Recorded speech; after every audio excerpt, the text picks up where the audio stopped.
All right, we'll get started. Smaller crowd today, but that's all right. Um, okay, we're going to continue talking about procurements. Um, so as kind of a refresher from last time, right? We talked about how there are a variety of products that can get procured, right? Energy capacity, flexibility, reliability, and then other things to meet like policy requirements. And the main one we'd been focusing on was the power purchase agreements, right? And so if you guys remember, this set of examples that we walked through, breaking down how PPA payouts happen. And so let me actually issue a quick correction, because last time I mentioned, okay, so when you sell energy and the clearing price differs from the contract price to any extent, usually energy PPAs are based on differences in prices. And so no matter what your clearing price is relative to the contract difference, that difference can be massively positive or massively negative. You have to pay back that difference when energy is generated. There's a question from last time: what happens if the market causes the generator not to produce, but you have a PPA, right? And in energy differences, there would be no payment because they're only paying for the difference in generated energy. So you wouldn't actually have to have a settlement when no energy is generated.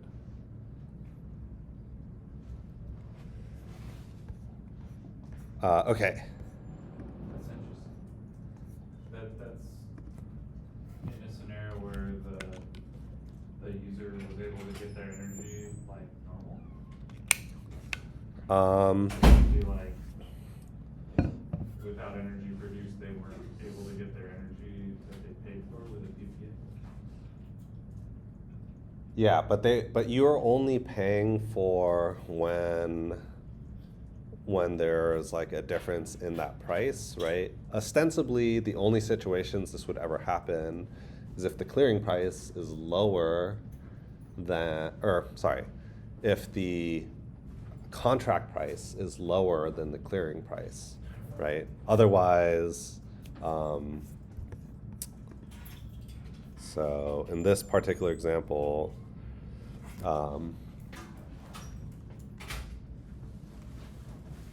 if your contract price is higher than the market price, and the generator bids in the market price, then, well, I guess the fuel cost of the generator would need to be really different from the market price for that to happen. It would have to be a lot higher, right? So sort of irregardless of the contract price for the generator to not operate. And so what that means is that on the customer side of things, you're most likely still paying a lower rate than your contract price if those contracts are relatively accurate or relatively pegged to that fuel price. So, right, these situations are still kind of correct, right? The only time we're talking about there's this thing that that could be happening where the generator doesn't produce is when their fuel prices are much higher than the clearing prices, and then you're not obligated to make those energy difference payments because there's no energy being produced. Okay, so then as long as they didn't bid into the market that they're like signed up to produce energy for that day, there's not an issue. Yeah, well, Are you talking about a situation in which they have been asked to dispatch in the day ahead, and then in the real time, there's an adjustment where they don't get dispatched? Because in that case, they still get paid. And then the differences are made up in the real time. So, yeah, that situation happens independent of the PPA. True. Right. And the PPA really is just for directly the energy produced by the generator. When they produce it. Yeah. Okay. So PPA isn't a requirement to produce energy. It's just when they produce it. Yeah. Ah.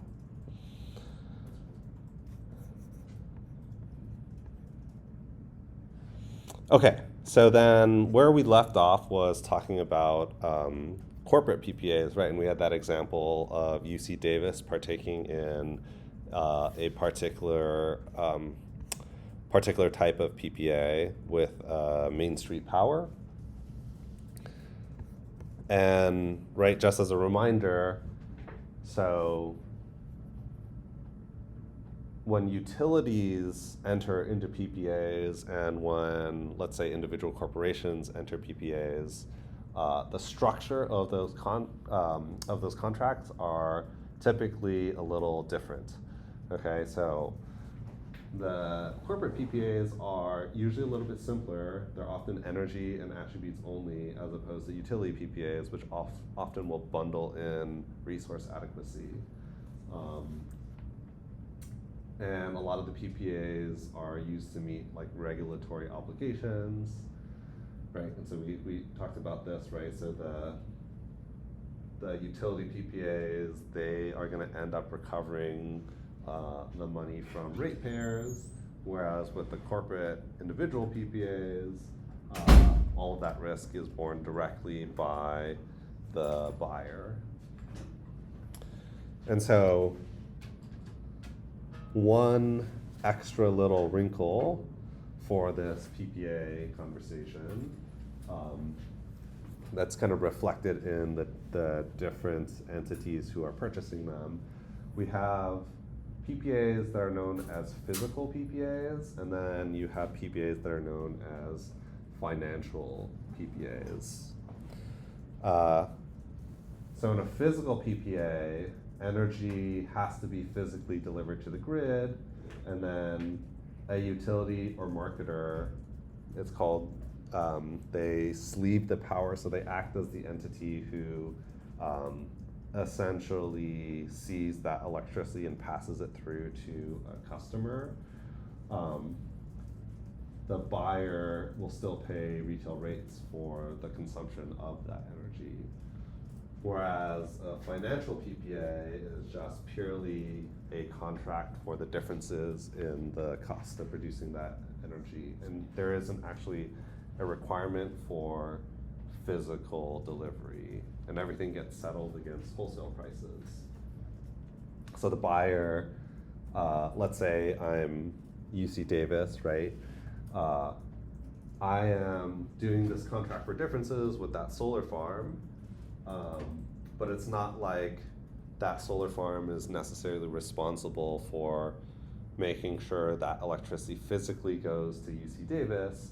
UC Davis is just kind of buying energy from the grid, while Main Street Power is just producing that electricity and injecting it into the grid. So, yeah. But contract for differences, does that mean that like whoever owns this financial PPA only makes money based on like the difference between forecasted price and actual price? Not forecasted, like PPA price and actual price. Yes, exactly. Yeah, that was what I was just mentioning. So contract for differences is payments on energy produced where there's a difference in one direction or in either direction between your clearing price and your contract price. So to be a little bit more specific on the physical PPA, so you have something known as volume risk. Uh, because in this particular case, with a physical PPA, you are actually allocating production of specific amount of energy, right? So this is the difference. This is the difference in the terms of the financial PPA that I was talking about before, where it doesn't actually matter. You only care about difference in pricing. Here, you actually care about the production of energy. Yeah. Is this called take or pay? Maybe. I haven't heard that before, but yeah, it could be. So if a plant underproduces in energy, then the buyer is short the physical energy produced from that plant. And therefore, the plant needs to recover that amount of energy and buy it basically at spot prices. If the plant overproduces, the buyer has to take and then sell the excess.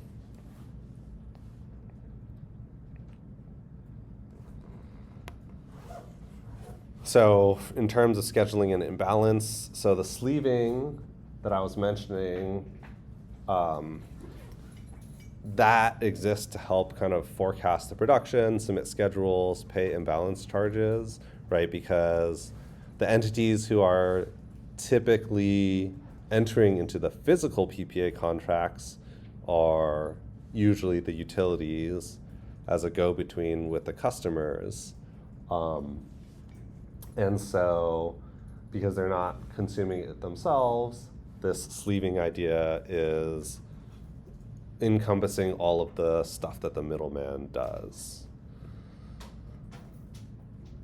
So, buyer is going to be exposed to risks in a different way than in the financial PPA, right? So they're exposed to risks that are based on the generator location, right? If it has to transmit power and congestion between your generator and load, and the delivered price can differ from the hub price. In other words, in the physical PPA, not only are you caring about the cost to produce the energy, you also care about the cost to transmit that energy.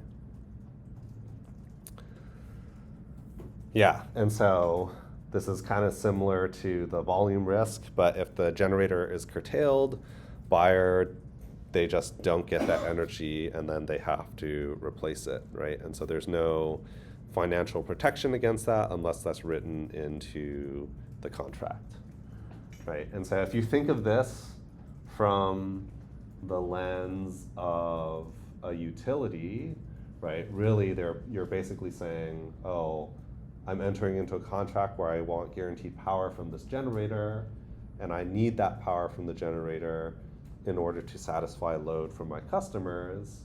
If you don't produce that, then I can't just ignore my customers, right? I have to replace that power. Yeah, and so that's the curtailment risk that it's tied with the volume risk, yeah. So just to confirm with the volume risk, if the plant underproduces, it's the buyer's responsibility to buy power from somewhere else? Yes, yep. How does sleeving help with forecast production? So essentially, you want, in a physical PPA, right, a utility is essentially entering into this contract with the generator, and so they want to do forecasts in order to understand how much that they're going to need from the generator. You can imagine that a utility is better equipped to make these kind of forecasts relative to an end customer who enters into a PPA, right? Because what does I don't know, who's a big company that, like Google, who like Google as a company might enter into some financial PPAs where they don't need to worry about what's happening with the rest of the grid and forecast that sort of thing. Whereas a utility would have better information about like load demand and what's happening on the generation side. Okay. I understand how like the utility would have a better perspective on forecasting, but previously we said that these PPAs were independent of the day-ahead and real-time markets. So like, it kind of sounds like they're influencing the forecast somehow, and they're not actual demand. No, so the main thing here is if you are Google or some other corporation entity who's doing a financial PPA as opposed to physical PPA, you are just buying electricity in a way that is kind of ensuring stability in your energy prices, right? With a physical PPA that a utility is buying, they are also thinking about balancing supply and demand, right? They need to buy a certain amount of energy as opposed to, you know, if some corporation enters a financial PPA, they're not trying to really balance the amount of energy that they're getting in, right? It's just the contract for differences.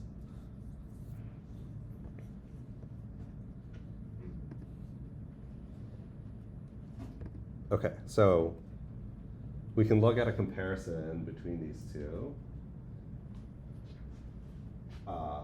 So we're looking at a physical PPA versus a financial PPA, and we can look at the different types of risk.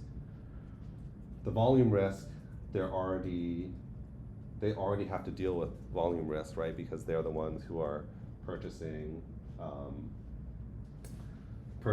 electricity at volumes to match with demand, and so it's something that they're basically already doing, and kind of same with the imbalance risk. Whereas for a corporate buyer, these are not things that you would have to deal with, right? So this is what I was talking about in terms of like understanding the supply and demand picture.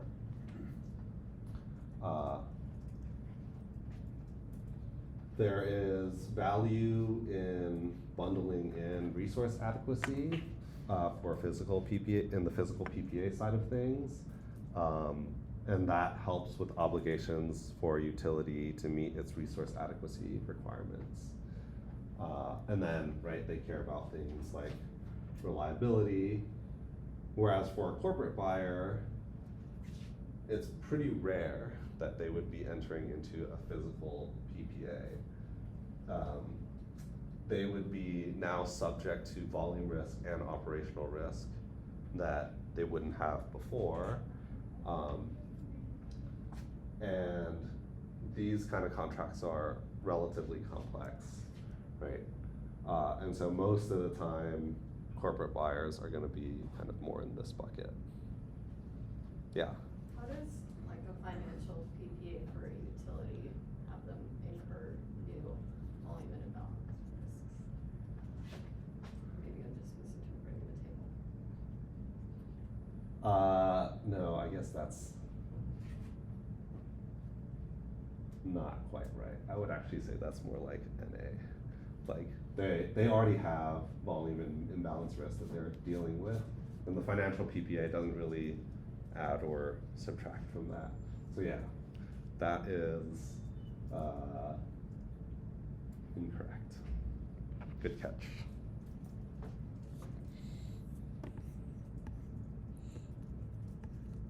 Okay, any other questions about these?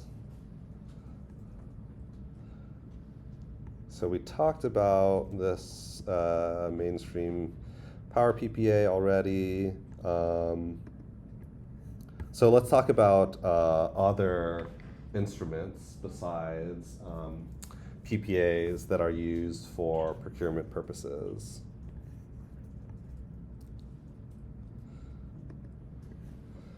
So if a utility needs to procure energy, one way they can do it is actually just owning their own generation, right? And so a lot of what we discuss is kind of in the California context, and in that context, utilities, in generally speaking, in these deregulated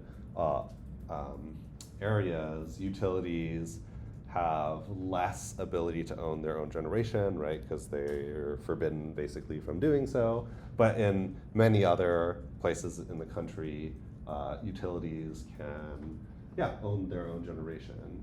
And so that's nice for the utility. They get kind of full control over the availability and operation of that asset. Obviously, the resource adequacy piece is very strong because it's basically sort of guaranteed capacity that you're in control of, and it's a very long-lived asset. You end up having to manage different types of risks, like reliability with the generator, fuel supply, and you're kind of internally dealing with the volatility in prices. This can be capital intensive, and you're kind of locked in long term to the sort of everything that comes with owning kind of that expensive asset. And then any risk associated with that particular technology, whether that to be with the technology itself or regulatory requirements that might be tied to that technology, all of those costs will end up getting borne by ratepayers. So when we think about kind of the ability for utility to deal with both kind of energy procurement and capacity procurement, this is one of the procurement methods that provides that guarantee. Alternatively, so I kind of mentioned this as most commonly bundled in with PPAs, and again, kind of just referencing that what the things we have mainly covered with PPAs is mainly on the energy procurement side, but very often, I would say the majority of the time, those PPAs are not energy only. They bundle in resource adequacy, like contracts, obligations, and so we just call them like a PPA generically.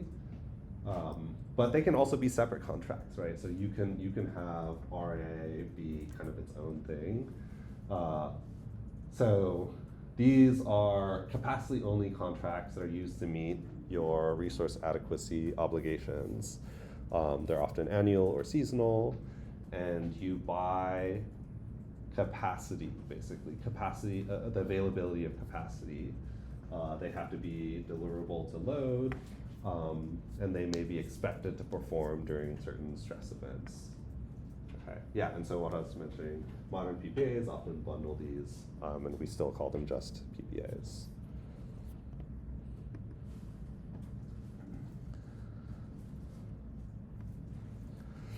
Okay, short-term market purchases or spot market purchases, these are basically when the utility is buying energy directly from CAISO or your system operator through day-ahead and real-time markets without any sort of long-term commitment, right? And so I would say the majority of energy is contracted in PPAs.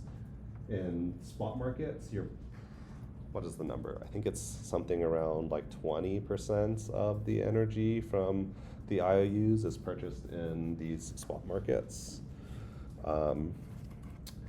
Right, and so there's a lot more flexibility, relatively low transaction costs, and the short run pricing is relatively efficient. But in the spot market, you are more exposed to price spikes, and there's no guarantee of availability when there's scarcity, right? And just to give you guys kind of a sense of what this looks like, right? And so if you're purchasing on the spot market, these are kind of average hourly day ahead market prices in a couple of different years. So we're on the order of between kind of $20 at the lowest up to about $60 at the highest on the day ahead market, kind of on average across some, I guess this is like a decade old at this point, but.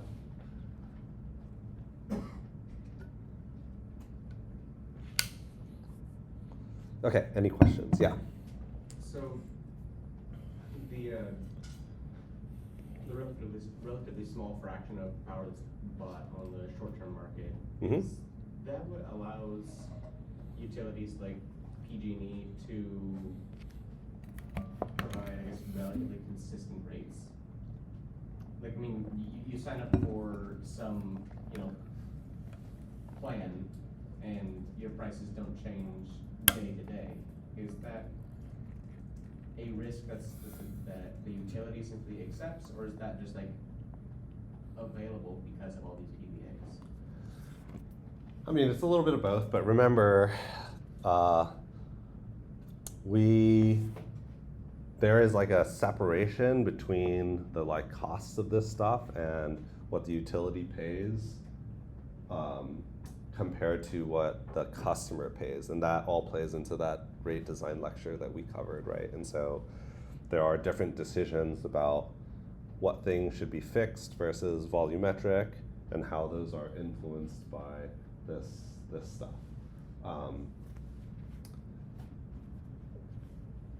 To some degree, the utilities shelter us from the volatility of what's happening on spot markets via PPAs, and that does help reduce the risk of that volatility, and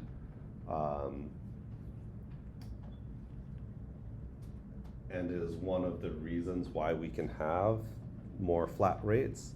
But also, it's not totally in that direction too, right? Because utilities also have some incentive to, not just behaviorally, to not use electricity at these times, right? Which they do through, huh? Peaks, peak hours. Peak hours, yeah, So- exactly. So there's this balance, right, where you could have, the utility could technically just have a flat rate for everyone, or they can design it to be, a real-time rate, which would reflect, these different prices, or they could do a time of use rate, which is kind of a more coarse thing, right? But there is this separation between the way that utilities pay the cost and the way that we pay the cost, and that's just born into the rate design. And review that lecture, right, to understand the trade-offs and the different rate design mechanisms. What do you mean?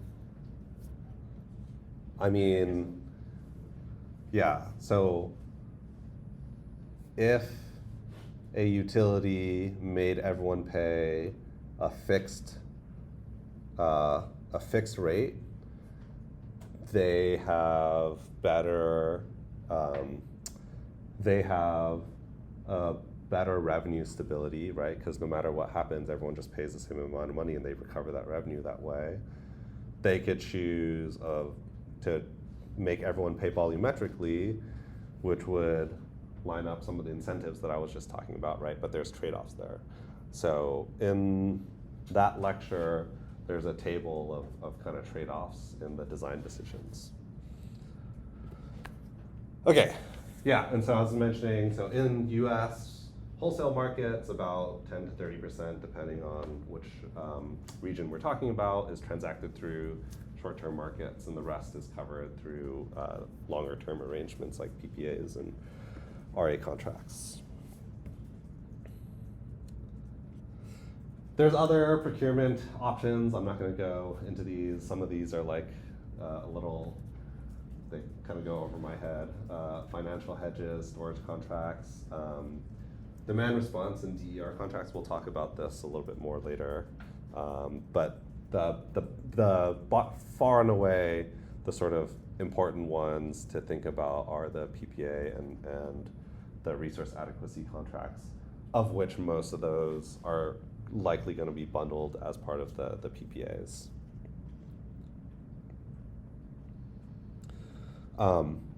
The other thing I want you guys to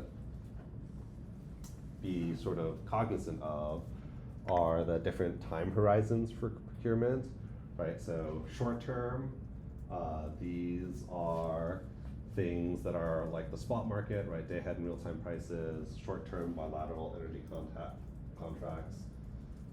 You might have these like short term incremental RA contracts. And so those are like capacity guarantees at a much smaller time scale. So these are like days to months. We have medium term RA contracts that might be seasonal, capacity backed PPAs, storage contracts, and then long term, the 10 to 30 years. This is typically what people think of when we're talking about the kind of standard long term PPAs.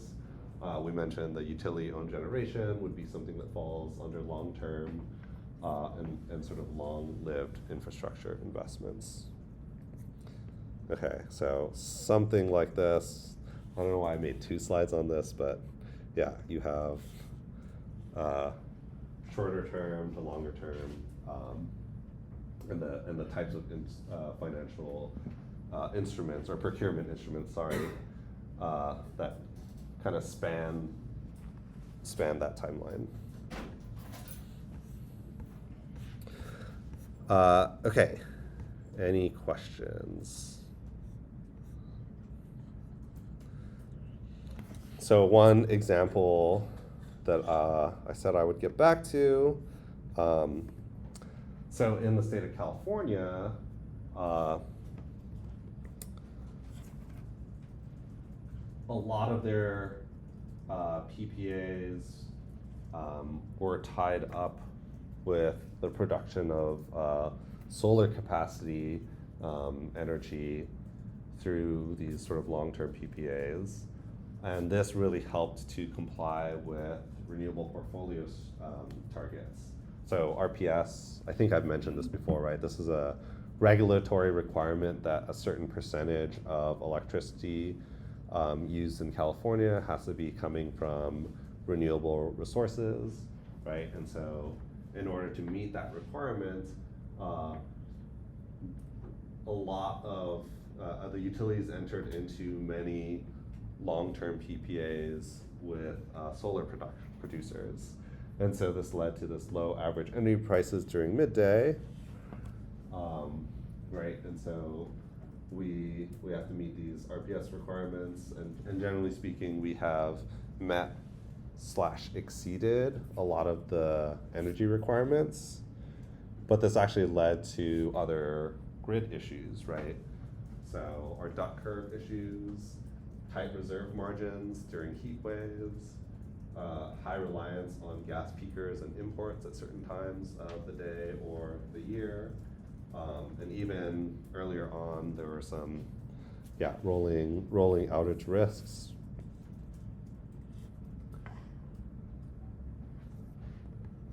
And so there has been a shift in the way that California utilities have tried to do procurement away from just energy only to thinking about a lot more capacity-backed clean resources, so that you have like RA at critical times of the day, 4-hour storage mandates, net peak, so those the resource adequacy requirements I was just mentioning.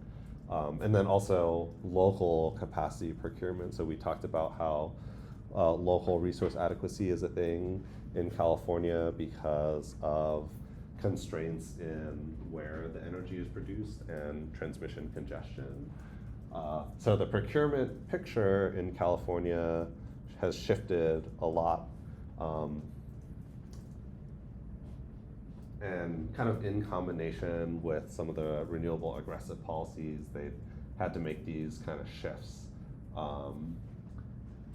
to accommodate some of the problems that have come up as a result of being so aggressive with solar adoption.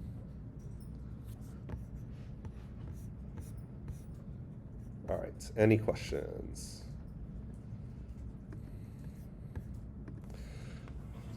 Okay, so kind of central to the theme of procurement, risk, and uncertainty. Procurement is fundamentally about managing uncertainty, not necessarily minimizing costs. And so hopefully we've seen that, right? Even an example that I was showing, right? It's about providing price stability to your customer over the course of some amount of time. And that is increasingly important in a world where, we have more demand growth and electrification, climate change issues, volatility in fuel prices, the policies and regulations I was mentioning, like RPS requiring a lot more renewables, and the way that new technologies perform. All of this leads to uncertainty in your system, and procurement is helping to essentially deal with that. So when we think about the different sort of envelopes of risk, so we've got price risk, right? Exposure to fuel price volatility, exposure to scarcity pricing. When you have fixed price PPAs, where you do contract for differences, that reduces the exposure to that volatility. Financial hedges, long-term contracts, that can help with issues with scarcity if you guarantee capacity. So volume risks, so this was one of the ones we were mentioning with the physical PPAs. You've got load forecast errors, renewable production uncertainty. And so you manage this with portfolio diversity, short-term market exposure, flexible resources. Reliability risk, so insufficient capacity at peaks, lack of flexibility during ramping, local deliverability constraints. These are all things that we see with the duck curve example. And so having resource adequacy requirements and contracts that guarantee capacity is in place can help deal with a lot of these reliability issues. Storage, flexible resources, that can be, you can incentivize those with certain types of PPAs and conservative reserve margins. Policy risk is a big one, especially in some of the more progressive states like California. So clean energy mandates, and actually, one of the things with the RPS requirements, those were put into place quite a long time ago, and they had obligations in the interim going up to this 100% should be from renewable power by a certain year. And actually California tended to exceed those requirements, and basically every time that happened, the legislature would step in and actually ramp up the requirements to make it even harder. And so that leads to specific sets of challenges.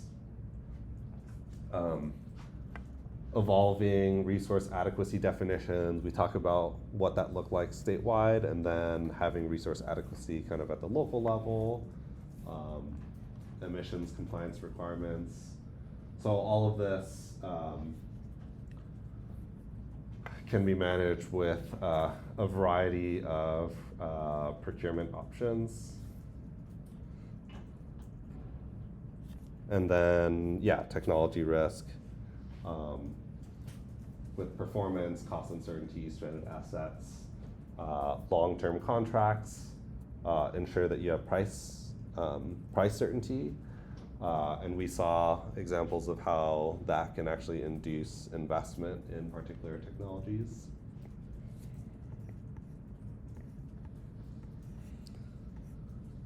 Stranded asset risk? Yeah, so let's say you enter into a PPA with like a natural gas plant. One of the risks with, like, let's say a fossil plant in a place like California that's transitioning all the way into heavy renewables is that there's so much renewable capacity installed that you end up having an asset that no longer operates because there's too much cheaper power production, and so that's what's known as a stranded asset. You built it and then you don't use it.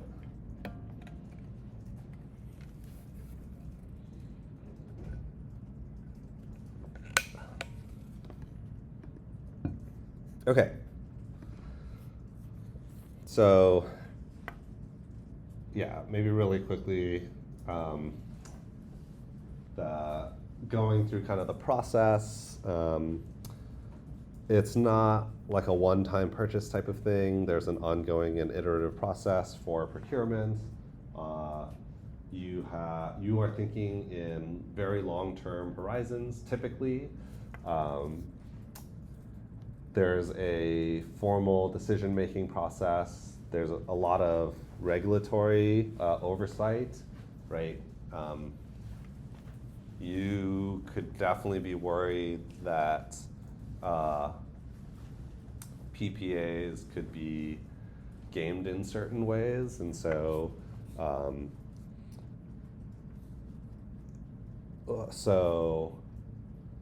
your regulatory agencies are going to weigh in if they see fishy things happening, right? So if, for example, your contract price is extremely different from like your expected fuel and operations costs, that would be a red flag, right? Feedback between planning, markets, and operations. And so you have this sort of iterative process happening as you think about procurement of all of these different, all of these different things from energy capacity, reliability. You get a lot of feedback in order to make your sort of portfolio of procurements kind of as cost efficient as possible. Just curious, that regulatory component, is that in the form of like audit or something? How does that? Yeah, well, not just audits, but your PPAs need to go under like a regulatory approval process. Yeah.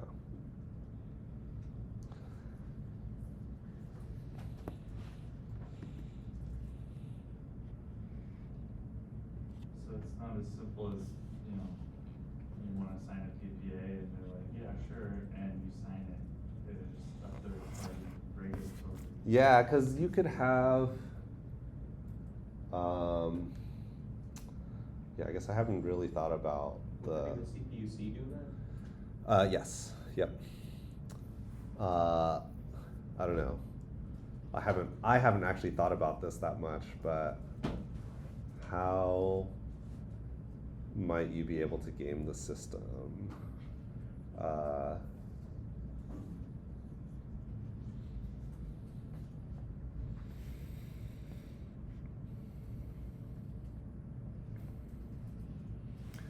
Let me get back to you.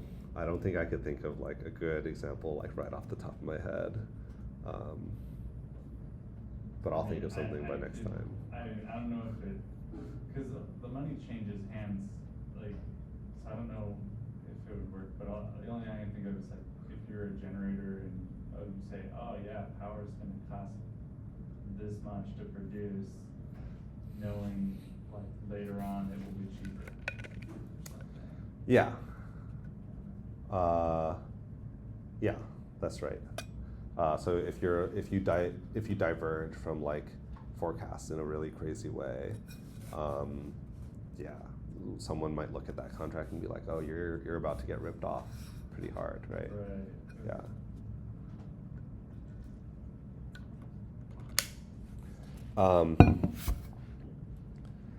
Yeah, so procurement, right, is for all of these resources that we've talked about: energy, capacity, reliability, and so on. And so you have to think about this holistically in terms of what you actually need. And so there are these integrated resource plans where you have lots of inputs in terms of like load forecasts, what resources are going to retire, what are the resource adequacy and reliability requirements, what are my transmission constraints, what are the needs now and into the future on flexibility and ramping, right? And so then you need to think about, okay, how much capacity and energy do I need? When do I need it? Where does it need to be located? And then, on the environmental stuff, like what does that mean in terms of emissions, and how that relates to like compliance and regulation, right? And so you have these like big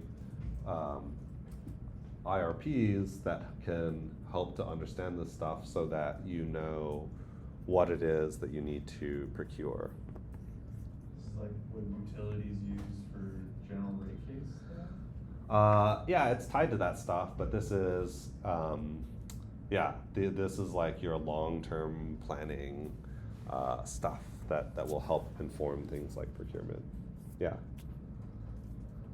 Does the CEC come up with these IRBs? Yeah, so CEC has their version of the state's sort of future outlook on resource requirements, and they publish that every 3 or 4 years, something like that. Yeah, we actually helped them with some of their electric vehicle forecasts in the last go around, but I don't know if we're involved with the current one.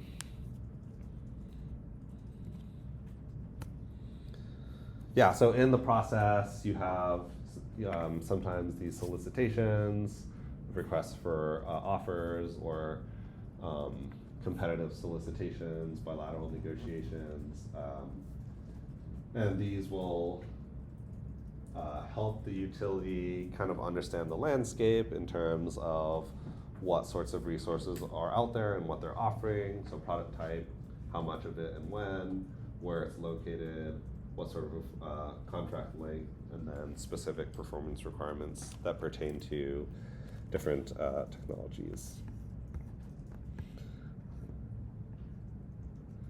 When you say bilateral negotiations, does that mean like both parties are able to make demands? Yeah, exactly. Right. This is it's not a dictate from the utility that you have to meet specific requirements. Like the generator has some say as well. That would be unilateral. Yes.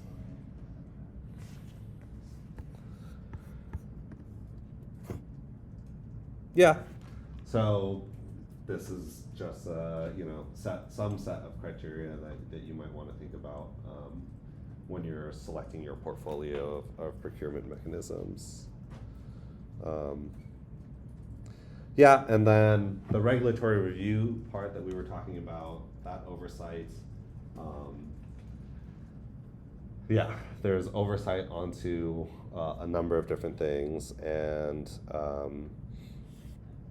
the oversight happens both by the PUC, but also CAISO will have some say into some aspects of this, right? And so the process looks something like this from the review point of view.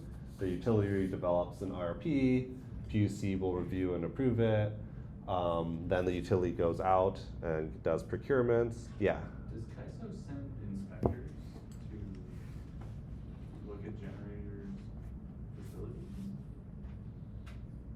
I don't know. I don't think so. I'm not sure. Yeah. Utility will file the contracts with PUC, which the PUC will then approve or reject. Those contracts for cost recovery, that's part of the like general rate case process. And then CAISO does the verification for like resource adequacy requirements, and then operational eligibility. So like, do you as a resource have the specific attributes or characteristics that are required to be in this type of market or this type of ancillary service, that sort of thing. Yeah, and then those costs will then flow to the sort of end customer through the rates. Okay.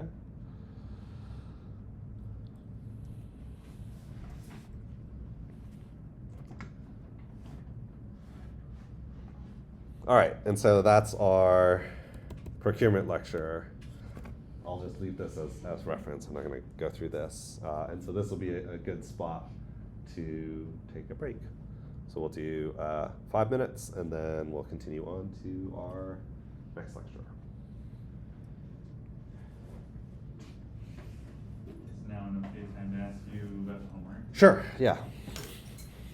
I actually had a question. Oh, yes. So for like a vertically integrated utility, when they build these like generators, are those also considered under the rate base? Like, can they still have guaranteed profit on top of that?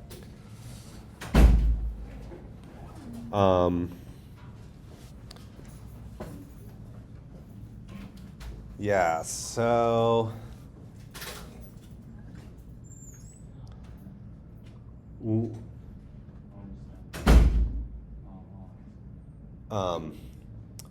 the rate construction in vertically integrated utilities is going to be maybe a little bit different. It's like it's regulated a little bit differently. So they can do cost recovery for those types of assets, but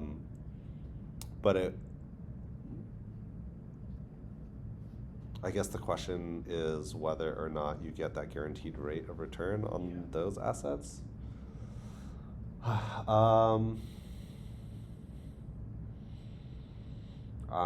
actually don't know. Yeah, I'm not sure. Sounds a bit unfair. Yeah, but then, like the way that they do the rates isn't structured in the same way that we did with the revenue requirements in restructured markets. The way that they justify rates is probably a little easier in vertically integrated places. And so they may not necessarily be doing it on like an asset by asset base and then like multiplying against rate of return and then calculating that revenue requirement. It may be done in like more, or I should say in like a less rigorous way. Yeah. Yeah. There was a question, it was 5C. Okay. For an incentive created by cost of service, like rate of return regulation, and we were just talking about it. I could understand like why a customer would be very happy to have that be regulated, so that they're not like overcharged. But I had a hard time thinking of why utilities might like to be regulated on how much their return would be. Okay. Let's see here. Yeah, would you mind if I turn the lights down and off too? Sure.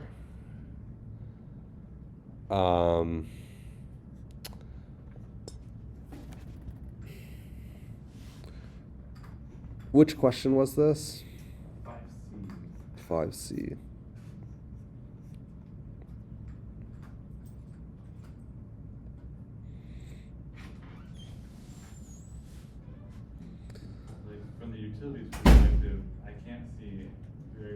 websites, since they have to Oh, vie for what gets included or. but I think the point of it is more that the cost of service allows the utility to get a rate of return on infrastructure. Oh, So then they're incentivized to build. They're incentivized to invest in capital, basically, right? Whereas, you might imagine that if you weren't getting a rate of return on capital investment, that like you would try and get by with like old shitty equipment. sure. No, that makes sense. I was thinking it was a given that they would invest, but then it just wasn't regulated how much they could charge for their rate of return. So I misread that. When I thought regulation of rate of return, I thought of capping. Yeah, I mean, I think it's both, right? It's the fact that you're allowed to have a rate of return, but then that it is capped, right? And so obviously they would like the rate of return to be super Yeah. freaking high, but Okay. Thank you.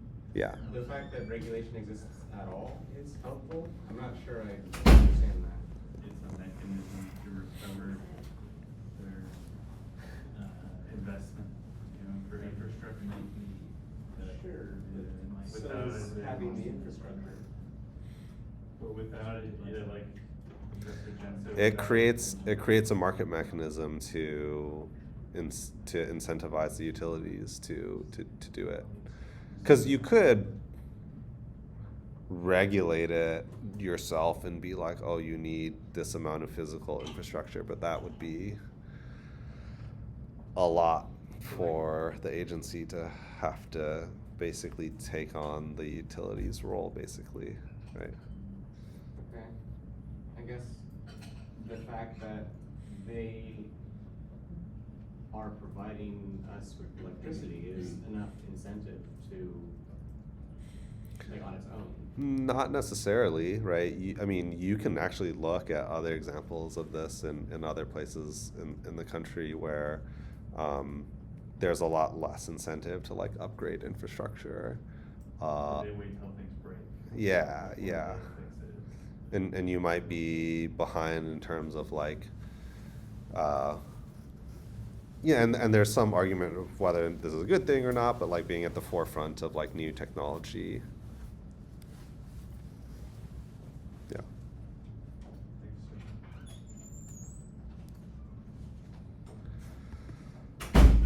Okay, so let's continue on. So now we're going to move on to talk about generation and transmission stakeholders.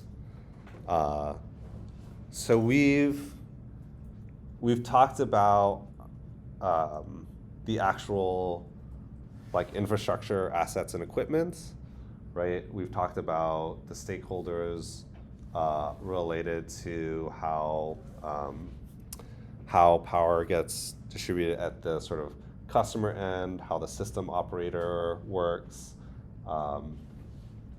But there's actually a sort of pretty interesting piece that we haven't covered yet, which is thinking about, okay, who actually owns the like generation and transmission, and how do they kind of interface into our electricity system? So we're gonna first talk about power plants, and then we'll talk about transmission operators. Right, okay, so quick refresher, right, we've seen this plot a couple of times in this lecture. And so now the real question is, okay, like who is actually owning and operating these power plants, and how does that kind of interface into everything we've discussed so far about the grid?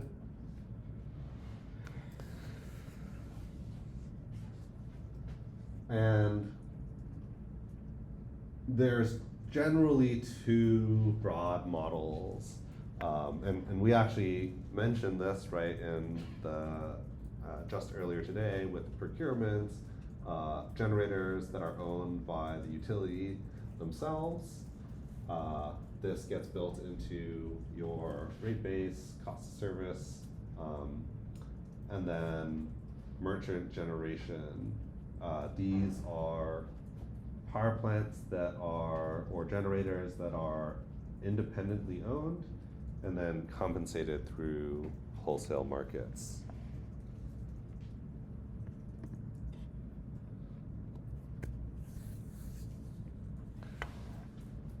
So in a utility owned, that could be owned by the utility themselves, a co-op or a municipal utility.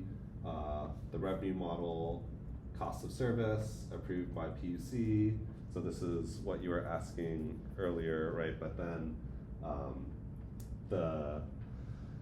it's part of the rate base, but then the way the returns happen might be different depending on the way the PUC approves the rate of return for specific assets.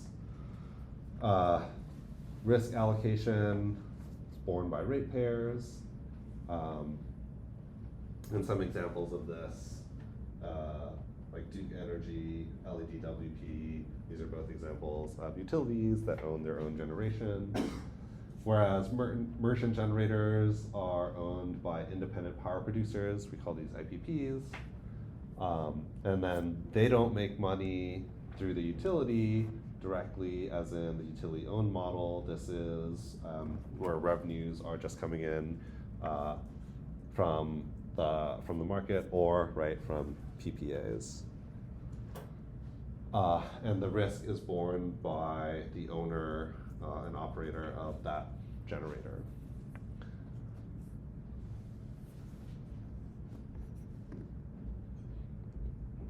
So let's talk about merchant power plants. Like, who are these entities that actually go about kind of owning and operating power plants? George So- Burns. Huh? George Burns. George Burns? Simpsons. No. So conglomerates, financial so independent power producers. So these, so there's some examples of these guys: Calpine Energy, Next Era Energy Resources, Vistra Corp. And these guys are just making money off the wholesale market. You may have conglomerates and financial investors, so large private equity.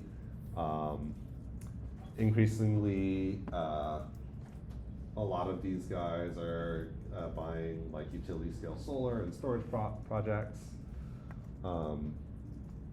Sometimes the project developers themselves will end up building the plants and then operating them, or they may end up selling them to like an IPP or a conglomerate. And then in some cases, you actually have governments or kind of government-like assets. So the Federal Power Marketing Administrations, so WAPA is an example, that own a lot of like hydro, and then they market on wholesale power. Tennessee Valley Authority is a federally owned utility that basically operates like a merchant generator, and they have a whole portfolio of assets. And then state power authorities, so New York Power Authority, Nebraska Power District. These are state governments that own plants and sell into the wholesale market. So you actually have a pretty wide variety of different types of merchants that own power plants. So we'll look at a couple examples of these, yeah. You said WAPA was an example of which of those? A Federal Power Marketing Administration, yeah.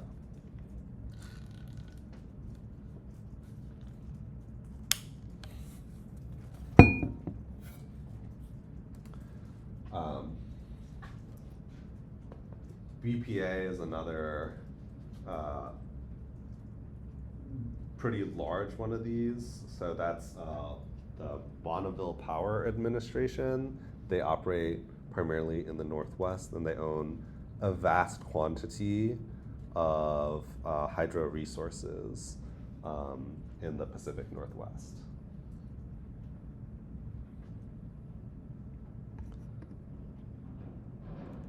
Okay.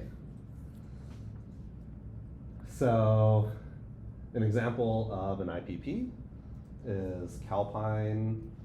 They have a natural gas CCNG. Anyone remember what that stands for? It's been a while. Combined cycle. Yeah, combined cycle natural gas, 600 megawatts, so pretty decent size natural gas facility. This opened back in 2005. It's got no retail customers. It just sells. It sells into the wholesale market in California.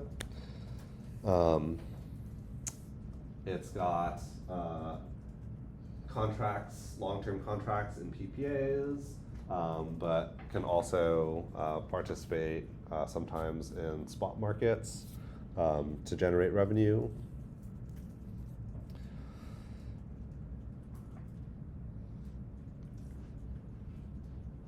Yeah, so sometimes these merchant generators, especially the independent ones, have sort of little ability to get out of like environmental or like local opposition issues, and so there's some risks that they are exposed to on those fronts. Yes. So, there's a difference between the wholesale market and the spot market? So the spot market would essentially be, for the most part, the same thing as a wholesale market.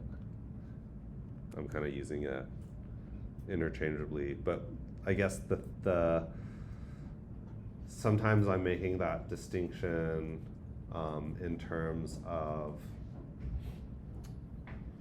in the spot market, I'm kind of referring to when generators are selling sort of directly to the buyer, not through a PPA. Whereas the wholesale market is kind of referencing the same thing, but contextually, we're often thinking about that more to think about the way that dispatch operates. So they are kind of the same thing, but I'll kind of contextually use them a little bit differently. Okay, I'll understand them as different things every time. Yeah, well, so when I say spot market, I'm talking about, Short term. yes, that the generator and buyer are doing this sort of transaction, and that they're getting revenue from the spot market. They participate in the wholesale market kind of no matter what, and go through that whole dispatch thing, but participating in the wholesale market, you may be layered into like a PPA, right?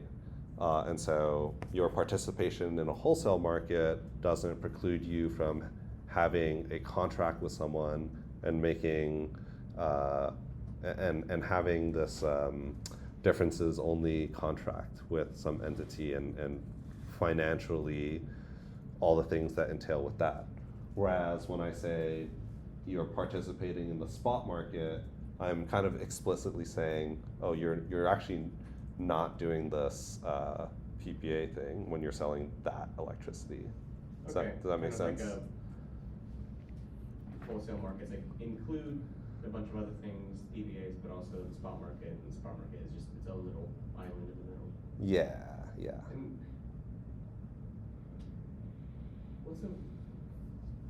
have you covered where retail customer is? Isn't that KISO, or would that just be the rate?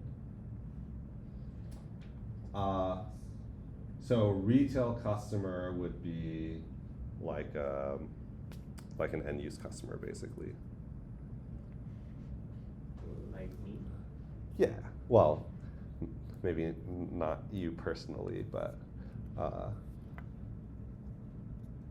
that might be more like I don't know, like someone entering into like a physical PPA with you.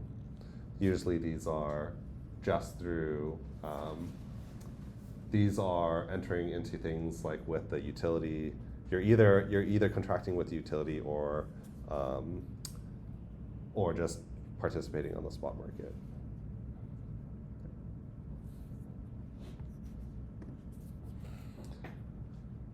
Okay, so yeah, this plant is maybe, yeah, a little over 20 years old now.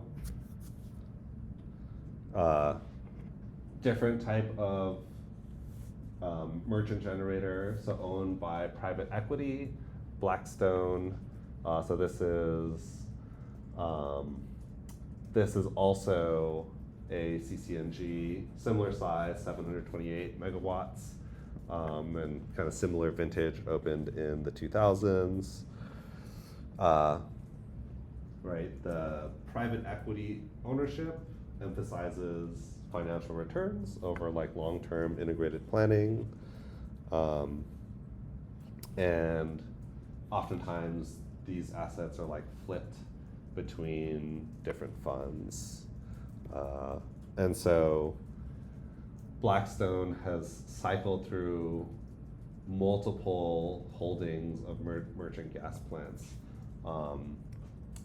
and they will often buy low and sell high, right? And so you buy distressed plants at lower prices, and then sell them after market recovers.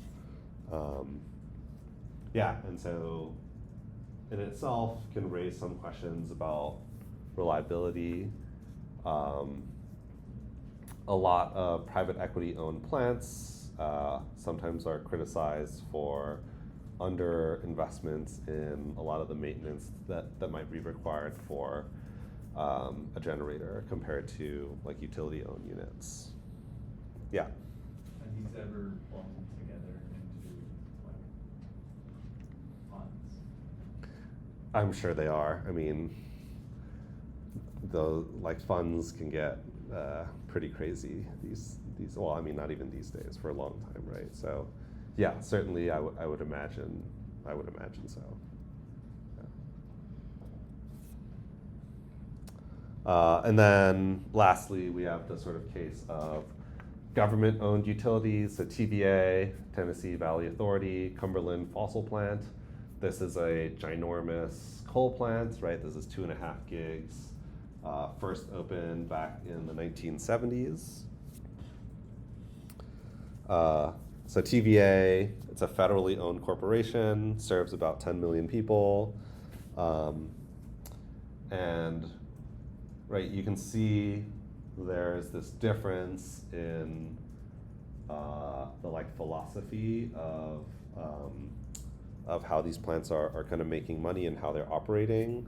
So these plants operate under a public service mandate as opposed to just pure profit.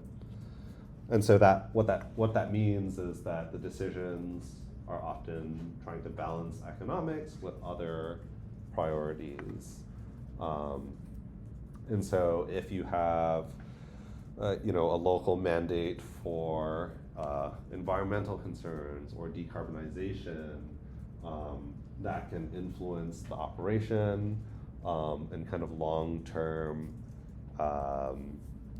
planning for these types of assets, right? So TVA planning to replace the coal units with natural gas combined with renewables as part of the decarbonization strategy. And that might not be a purely economic decision, right?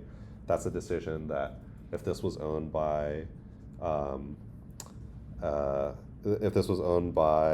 private equity firm, it's pretty unlikely that you would have seen this kind of decision being made.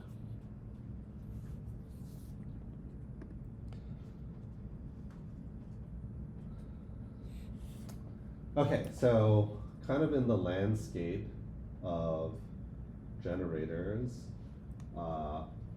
so what I tried to do here was to, in the background, also include the market structure by states. And so the light blue is restructured, right? So something like California. You have regulated markets where everything is vertically integrated, and then retail choice, like sorry, retail choice places like Texas. Okay, and so merchant versus utility plants. So in restructured states, so places like California, mainly these are merchant plants, right? So utilities were forced to divest from ownership of their generation, and then the generators typically bid into our system operator and participate in the wholesale market. And our utilities, especially the investor-owned utilities, right, are acting kind of as wire companies, and they're also default providers for our end customers. So besides California, so PJM, New York ISO, ERCOT, ISO, New England are examples of these. And then vertically integrated states, these are basically everything in gray. Utilities own most of the generation. PUC oversees planning and recovery, and this is most common in the Southeast, a lot of WEC outside of like California, and the mountain states.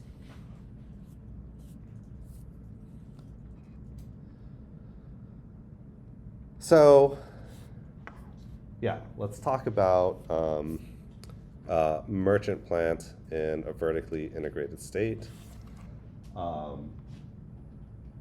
a local balancing authority has to schedule power when it's selling out of its territory. And so a plant can only, okay, let me caveat that for a second in a moment. Plant generally will sell into CAISO via a long-term transmission contract or an export-import scheduling path. We're going to talk about what that is in a bit. Things are changing now. We talked about how now in certain areas, right, you might be able to participate in the day-ahead market in California.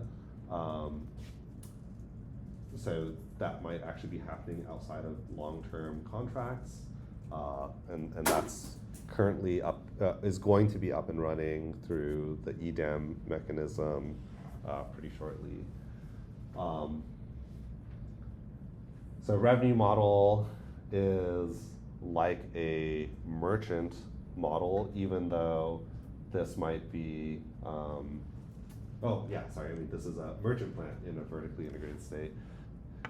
So it makes sense there, but physically flows through a balancing authority in the vertically integrated region.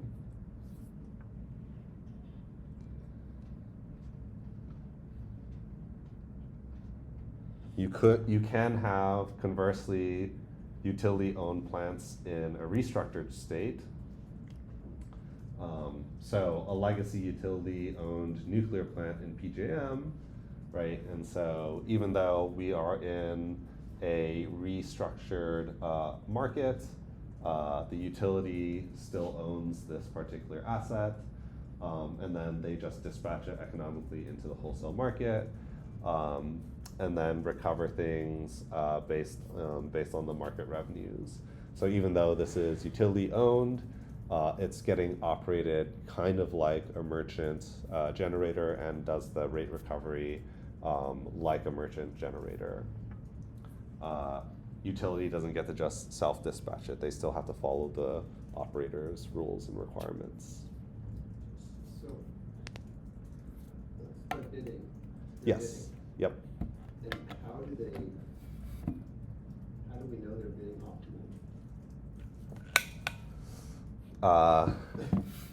I'm sure the CAISO and PUC like Yeah. audit that sort of thing. Because a lot of the, I think, so I don't know in other utilities outside of California, but in California, right, it's like nuclear and hydro basically are the only things that a utility is allowed to own. Okay, there might be, I think there's one or two little exceptions, but basically nuclear and hydro. And it's not like fuel prices for uranium and hydro resources are like gonna be super volatile. So I think that they'd be able to catch on pretty easily if the utility were dispatching or bidding, in sketchy ways. Yeah. In other utilities, in other utilities in restructured states where they happen to own the generation, I don't know how much of it is like, could be fossil. I have to imagine that there's safeguards to them trying to manipulate the market. Yeah, maybe they get flagged if they're like, I'm sure they get audited and it flags if they're departing from like market prices by some threshold, and then they probably have to justify it. Otherwise, they probably will get fined. Yeah. But it's important to think about that the utility doesn't try and game the market. Yeah. Would a plant like this be in a PPA? I guess anything could be. That's exactly what I was wondering about, like. Could you be in a PPA with yourself, kind of? Yeah, like. But that doesn't. But okay, in that case, it doesn't make any sense, because if you, because you're the customer and the generator, right? Yeah, And so like, when you, divide the business, I think. yeah, but like let's say you do an energy differences PPA, if the clearing price is higher than your contracts, then the utility pays itself, right? And if the clearing price is below the contract price, the utility pays itself in the other direction, right? So I think it wouldn't make sense to be in a PPA because you're really just contracting with yourself at the end of the day. What I was struggling with was like if a utility does a PPA with a merchant, Yeah. so like they're agreeing to pay for a certain price. Yep. And at that point they own the power, and is that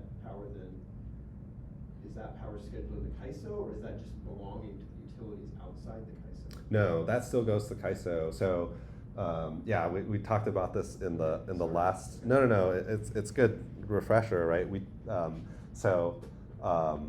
The market and the wholesale market and all the dispatch operates as a separate layer from PPAs, and so you still bid in.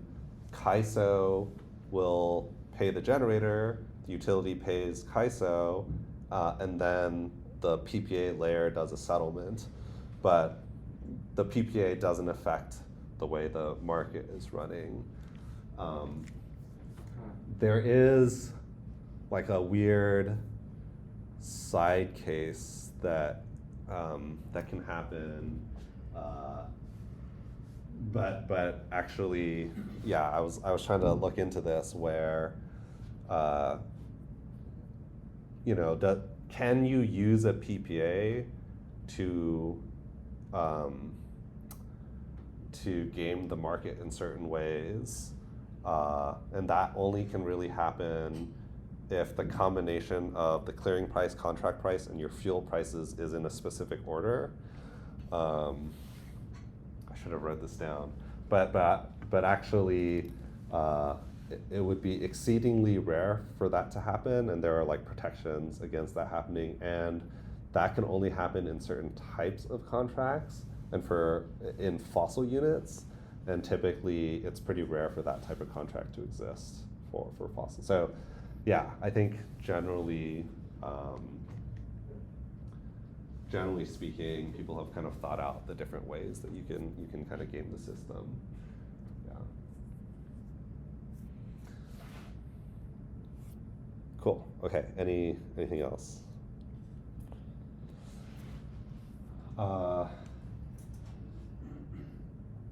Yeah.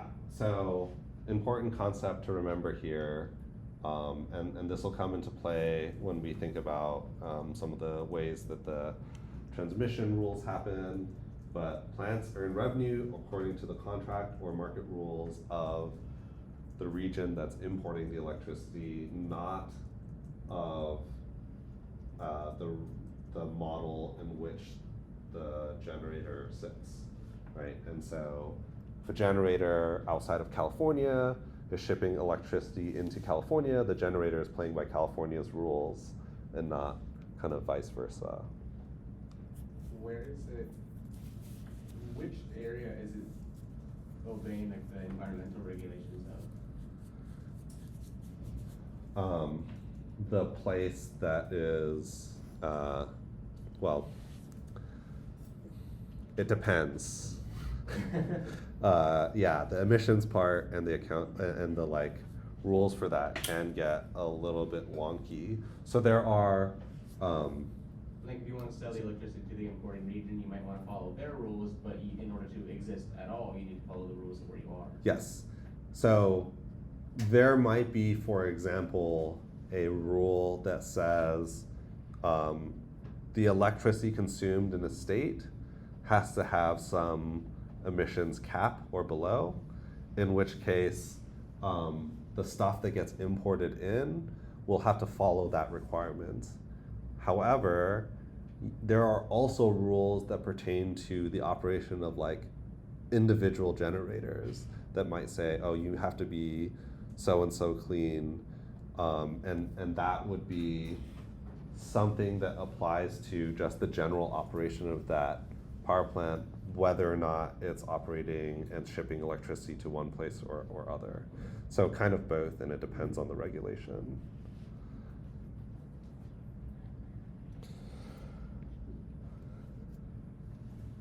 Okay, so that's the bit on the generators, and now let's talk about transmission operation and stakeholders that are tied to transmission. Okay, so as we recall, our sort of map of the transmission system in the United States. So we think about all this transmission infrastructure spread out throughout the country. And so who owns that stuff, and who is responsible for operating and maintaining it? And what does it actually mean to like operate a transmission system, right?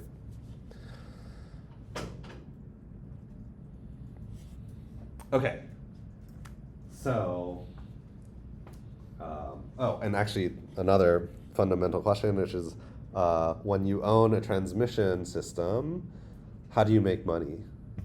Okay. So we're gonna start with that. So what is a transmission contract?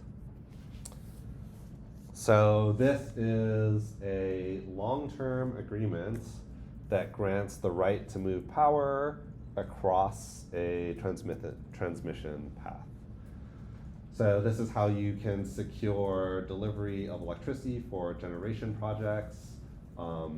This can help hedge against congestion charges, and this can also enable trades and imports across different sort of borders.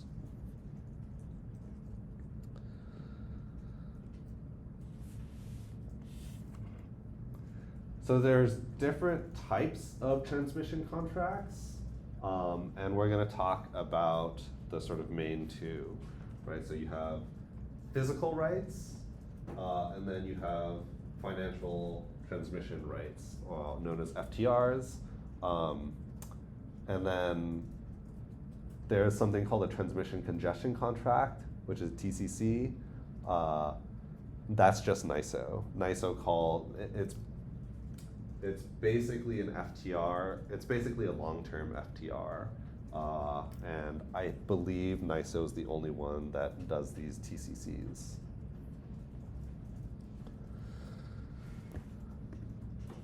Okay. So let's first handle, I think, the more straightforward one, which is a physical rights contract. So these are not like and, these are kind of like or. You're usually going to either have a physical right or an FTR. And physical contracts are typically in vertically integrated regions, okay, not in our deregulated places. So you have a reservation fee, so a fixed payment to hold a portion of capacity.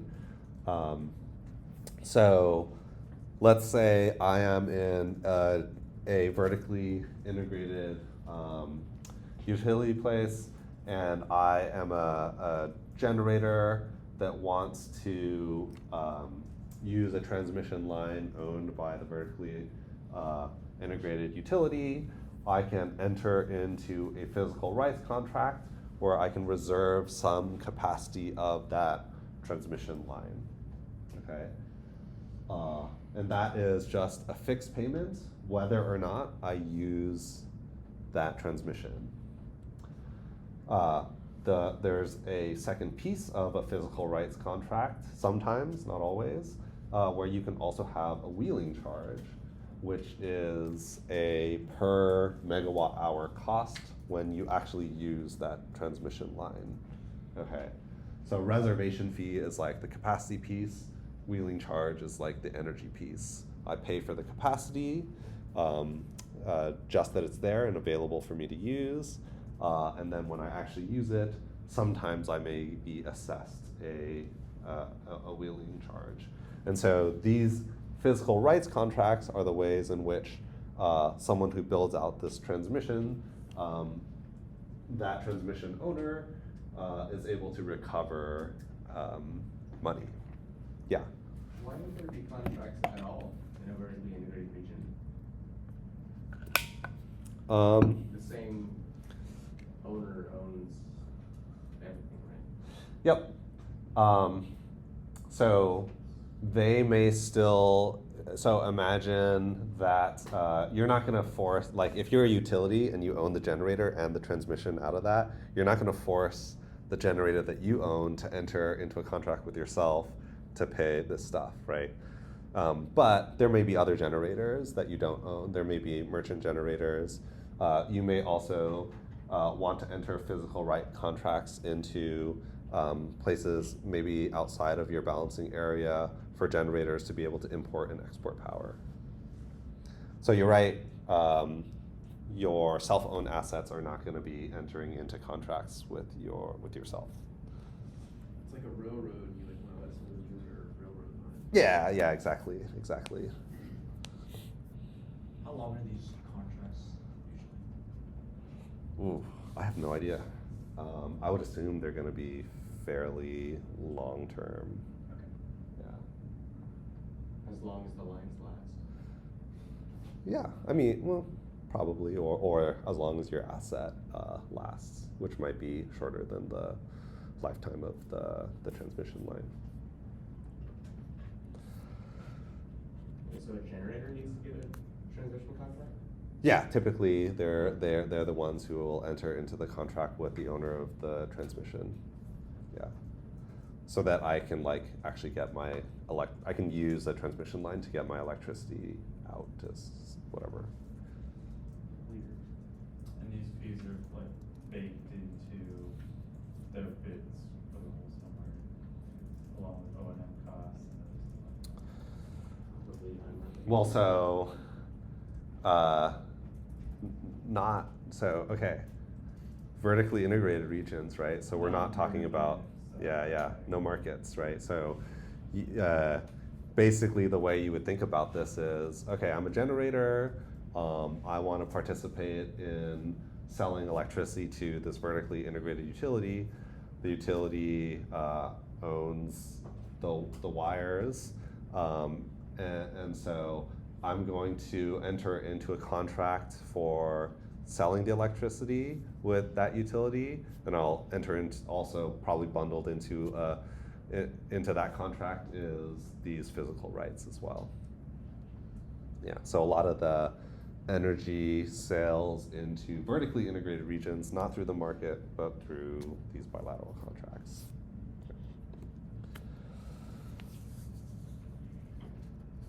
Okay.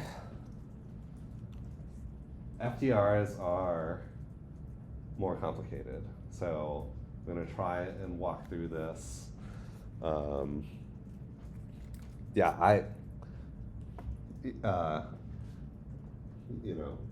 This is not my area of expertise too, so it took me a little while to wrap my head around this. So let's see if we can comprehend this together. So in restructured markets, participants are buying these FDRs from the ISO or RTO. It is a financial instrument that pays out based on the congestion price difference between two nodes. Okay, so let's see how this works. Remember that an LMP is the sum of three things. The market clearing price, right? So how much it costs to produce that electricity, and then the congestion and loss adjustment. So how much it costs to transmit that electricity to where it's needed. Congestion pricing being the thing that tells us if a transmission is congested, the value of that capacity kind of increases, right? Because you have less of it available.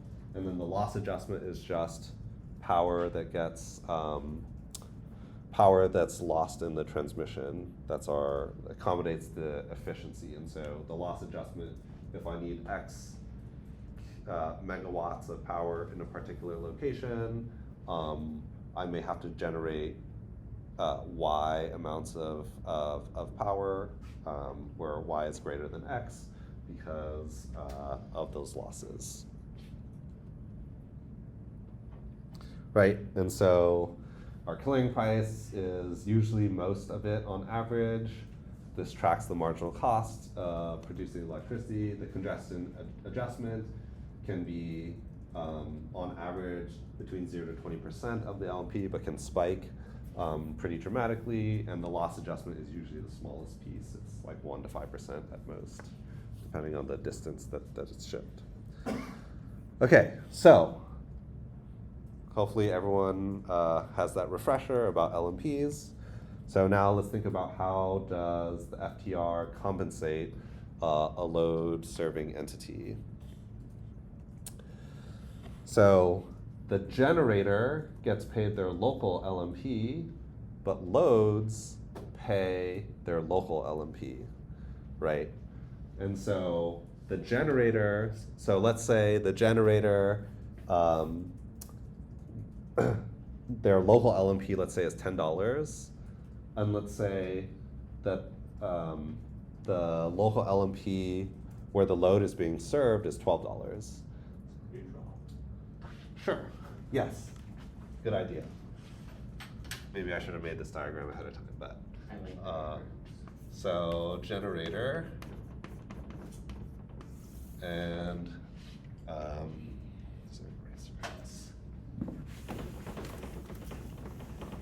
okay, and then we have our customer. So let's say I'm doing $12 LMP here. Ship the electricity here. Oh, sorry. $10 LMP. Once I transmit it to the customer, I actually have a higher price because of losses and congestion. So remember that, how does this happen? So KISO and utility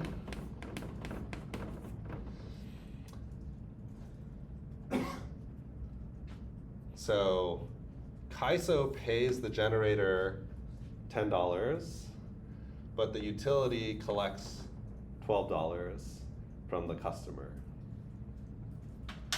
So there's this $2 gap. Okay, I should have used these. Sorry. Okay, pretend it's 40 and 25. Okay, so there's a sum spread. So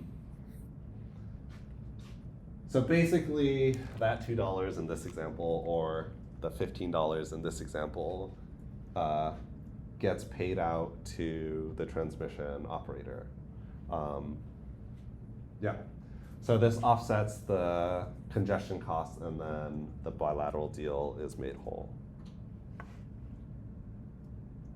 Make sense? So our transmission operator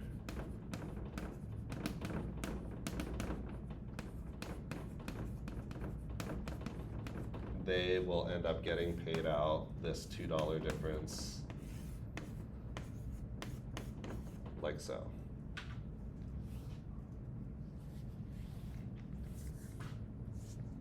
I have a hypothetical. Yes.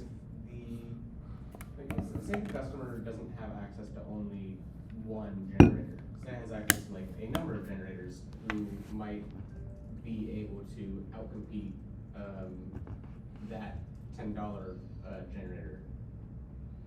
Like, would that just,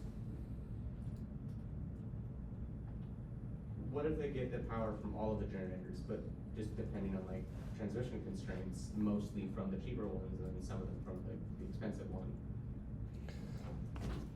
So this, I believe, should all get worked out naturally in this system, right? Because let's say you have a bunch of different generators, they will all be seeing local LMPs, right? And then any differences that the customer sees on their end with this inflated LMP, all those differences just flow back to the operator. And so,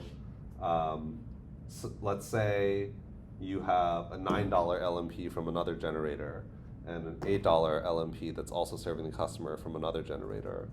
They all go to here, the local LMP is $12. All of those differences, really the only reason for those differences are congestion and losses, so all of those differences will flow back to the transmission operator. Which is usually the utility, or is it just a different party who wants to make money off it? Yeah, actually, so in this case, I've kind of separated it out, but yeah, in this particular case, with the wires utility, yeah, it would just be the utility. So, you know, you didn't need to see this part. It's kind of implicit in the fact that the utility pays back the KISO only $10. So they hold in that $2 because they're the operator. For losses, it's money they're losing. So like, why is that a profit? They have to like, it's losses, they have to make more. You know what I'm saying? Like the $2 is, if it's just losses, someone's losing, right? They have to make more power on the generator side in order to serve the customer side. Yep. But then how is that? How is that profit?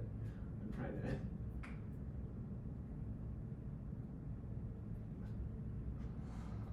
kind of.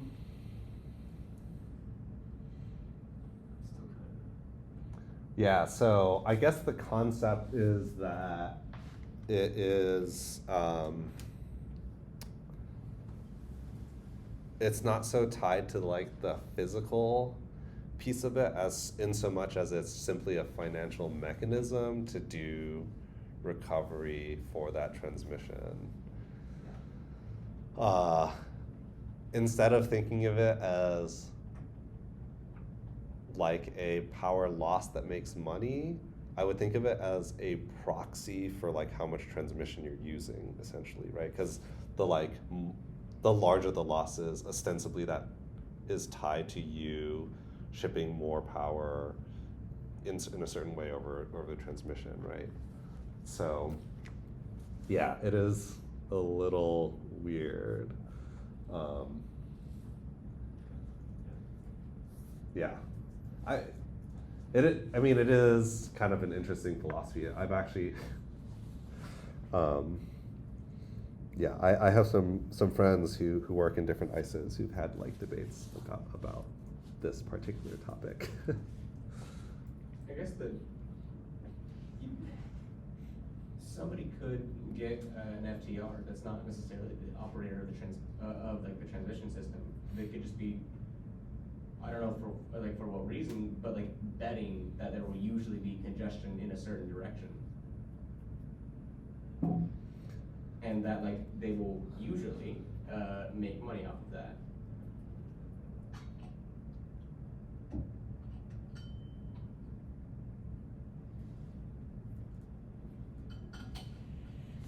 Sometimes they might pay out if it's the other direction, I guess.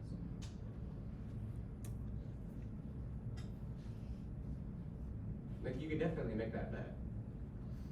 Yes.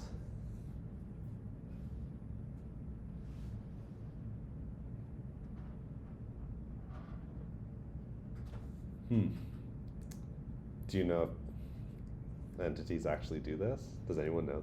I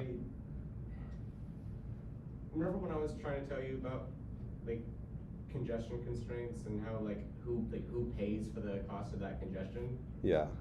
I think sometimes it's the utility and sometimes it is just a financial entity who thinks that congestion will usually be in a certain direction. Yeah. Yeah, I suppose, I mean, I don't see why you couldn't do that. I think California does it. Yeah.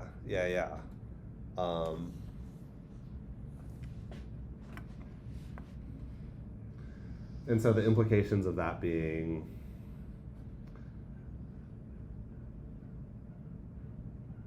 yeah, I guess it's kind of just like you like to place bets on how the electricity grid is operating in a sense. I mean, it's like placing a bet on any market, right? Yeah. Yeah, I'd be curious if this happens very frequently. Or if it's just like an edge case. Yeah. And if the type of volatility that you see in LMP differences is large enough that you could like reliably make money, I think you'd have to be pretty knowledgeable about the system and the way it operates. Maybe you guys could form a LLC and take bets on and enter into some FTRs and see if you make any money. I gotta imagine there's probably better ways to make return, but yeah, interesting. I've not thought about that.